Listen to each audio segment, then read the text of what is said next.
inspiring stories from runners who've been right where you are. This is the Choose to Endure Ultra Running Podcast with your host. He's English, not Australian. Richard Gleave. Welcome back to Ultra Essentials, your comprehensive refresher guide to mastering the world of ultra running. This is the beginning of part 2, where we will get into another 3 chapters worth of information. I am Richard Gleave, your host on this ultra running stage race. In this next chapter, which is going to be chapter 4, we are diving into a vital topic, which is hydration strategies and packs. So hydration in ultra running is a bit of a balancing act. It's not just about drinking water. It's about understanding your body, especially over long distances and varying conditions. So let's quench our thirst for knowledge on this critical aspect. First, let's talk about hydration needs. So your hydration strategy will depend on several factors: the weather, your sweat rate, the intensity of your run, and even your individual physiology.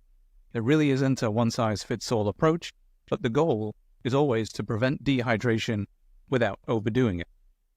So choosing the right gear is pretty crucial. Hydration packs and water bottles come in a variety of forms. Packs are really great for carrying large volumes of water in bladders on your back. They're hands-free, but they can be difficult to refill at aid stations and only allow one type of fluid at a time. It's also, and I know this from experience, pretty difficult to accurately gauge how much fluid is left in there because you can't see it. Bottles might be preferable for shorter runs or if you like to monitor your intake more precisely.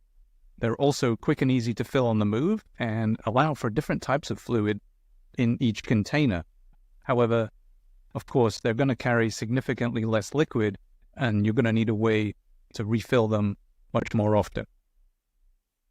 So when planning for water stops and refills during races, you've got to get to know the course. Check the race map for water station locations and plan your hydration accordingly. If stations are far apart, you'll need to carry more with you, obviously. And in self-supported races, it's even more critical to know where your natural water sources are and whether or not you might need to carry additional purification tools, such as a filter that fits on the top of your bottle that you can get water from streams and filter it down while you're drinking it. We also need to talk about signs of dehydration and overhydration. Don't forget about that. So dehydration can lead to fatigue, dizziness, confusion. It's important to drink before you feel thirsty.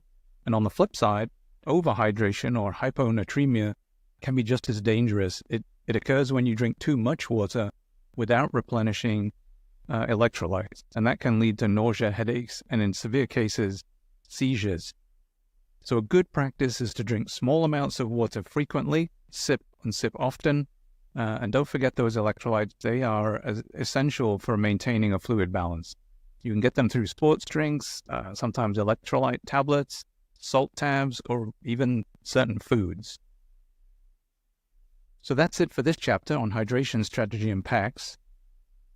Remember, these are bite-sized chapters for broader view. Next time on Ultra Essentials, we'll cover dressing for success, choosing the right clothing and gear. Until then, stay hydrated, stay safe, and keep running on those trails. I'm Richard Gleave. See you on the next one. Welcome to Chapter 5, Dressing for Success, Clothing and Gear. In this one, we're focusing on what to wear and carry to ensure maximum chance of comfort and performance while you're out on the trails. When you're out on an ultra, your clothing is clearly more than just fashion, although fashion helps too. It's good to be cool. It's your first line of defense against the elements, whether it's the blazing sun, pouring rain, freezing temperatures, whatever it is, wearing the right gear can make a huge difference to your race. So let's start with the basics for the different weather conditions. In hot weather, light-colored, loose-fitting, moisture-wicking clothes are key. Definitely those are what we need for most of the time here in Southeast Texas. They're going to keep you cool and dry you off fast. For colder weather, think layers, right? So a moisture-wicking base layer, an insulating middle layer, and then a windproof and waterproof outer layer. Layering is a real game changer. It allows you to adjust your outfit according to your body temperature and the changing weather throughout the day. So start with a base layer that wicks sweat away from your skin, and then add those insulating layers for warmth, and top it off with a protective layer against wind and or rain. When choosing clothes, materials matter. So look for synthetic fabrics like polyester or nylon for your base layers that we just talked about. They are really good at moisture wicking and they're quick drying. Avoid cotton, as it absorbs moisture and it takes a long time to dry, which can lead to chafing and discomfort. And don't forget other essential gear. A hat like this or a visor can be really crucial for sun protection, while gloves and a warm hat are must-haves for cold conditions. Sunglasses are also important, not just for sunny days, but to protect your eyes from dust and debris. Remember, the right clothing and gear not only keep you comfortable, but also keep you safe. It's about preparing for the unexpected and being able to enjoy the trail, right? No matter what the conditions. That wraps up this chapter. Next time, we're going to navigate the trails together, exploring maps, tech, and tips for staying on course. Until then, dress smart, run long, and enjoy the journey looking sharp, feeling comfortable. Welcome to Chapter 6 of our Ultra Essentials series. In this one, we are taking the path less traveled to discuss navigating the trails, maps, and tech. So let's get on track with the essentials of trail navigation. Navigating the trails is a skill that every ultra runner should master. It's not just about finding your way out there, it's about safety, efficiency, and being able to enjoy the journey. Whether you're in a dense forest or you're out in a vast desert, knowing where you are and where you're going is pretty crucial. So let's start with maps.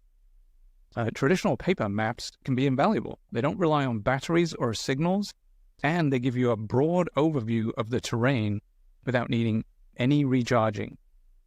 However, obviously in the world of ultra running, technology also plays a huge part. There are loads of GPS devices and mobile apps that can provide near real-time data. They can track your route, and they can even share your location with friends or family from a safety perspective. When using GPS or mobile apps, it's essential to know the basics in advance. Learn how to read the interface. Learn how to set waypoints and understand what the data means. But remember, technology can fail, right? And it needs charging. So you always need to have a backup plan like the paper map we just talked about, and a compass, or a route you studied beforehand. Learn how to use those in case of emergency.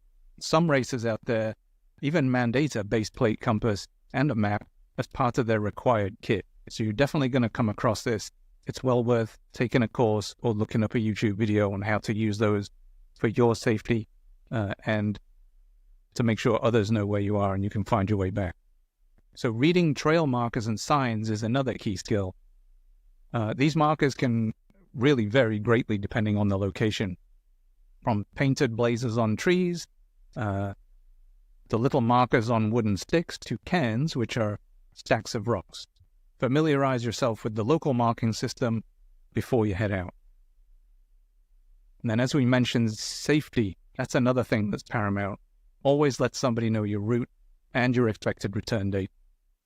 Be aware of your surroundings and potential hazards like wildlife, weather changes, or difficult terrain.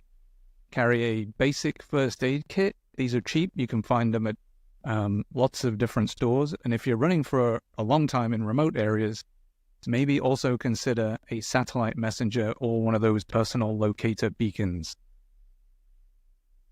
Navigating the trails is a bit of an adventure in of itself, but with the right tools and knowledge, you can explore with confidence. That brings us to the end of part 2 of this Ultra Essentials series. Join us next go around as we conclude the series with part 3, and we delve into the remaining 4 chapters, which are going to be training techniques and plans, injury prevention and management, understanding and choosing the right events, and lastly, but definitely not leastly, the ultra community. Until then, stay safe, stay aware, happy trail running. I'm Richard Gleave, and this has been your Ultra Essentials Part 2. Thanks for running with us at the Choose to Endure podcast. We hope you enjoyed the show. We had a blast. If you did, make sure to like, rate, and review. And we'll be back soon. Keep racking up the miles and the stories, and we'll catch you at the next trailhead. Until then, remember to run long, run strong.